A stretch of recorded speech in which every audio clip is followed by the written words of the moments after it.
ಸಹಾಯ ಮಾಡಿಯೇ ಸಮಸ್ಯೆಗಳಿಗೆ ಸಿಕ್ಕಾಕೊಂಡಿರುವಂತಹ ಅದೆಷ್ಟೋ ಉದಾಹರಣೆಗಳು ಇದಾವೆ.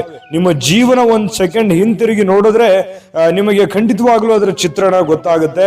ಯಾಕಂತಂದ್ರೆ ಈ ಬಂಧು ಬಾಂಧವರಿಂದ ಬಹಳಷ್ಟು ಈ ಮನೆಯವರಿಂದ ಒಂದು ಜವಾಬ್ದಾರಿ ಅನ್ನುವಂಥದ್ದು ಇರುತ್ತೆ. ನಿಮ್ಮ ಮೇಲೆ ಒಂದು ಬಹಳ ಜವಾಬ್ದಾರಿಯುತವಾದಂತಕ್ಕಂತಹ ಒಂದು ಸ್ಥಾನದಲ್ಲಿರ್ತೀರಿ.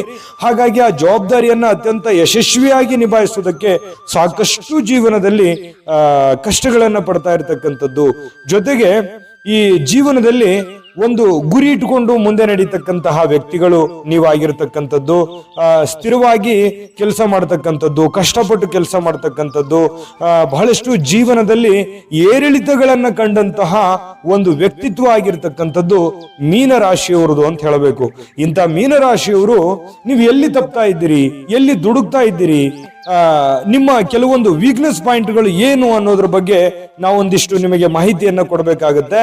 ನೋಡಿ, ಚಂಚಲವಾಗಿರ್ತಕ್ಕಂಥ ಮನಸ್ಸು, ದೃಢವಾಗಿರ್ತಕ್ಕಂಥ ಮನಸ್ಸಿರಲ್ಲ, ಚಂಚಲವಾಗಿರ್ತಕ್ಕಂಥ ಸ್ವಭಾವ, ಪದೇ ಪದೇ ನಿರ್ಧಾರಗಳನ್ನ ಬದಲಾಯಿಸ್ತಕ್ಕಂತಹ ಸ್ವಭಾವ.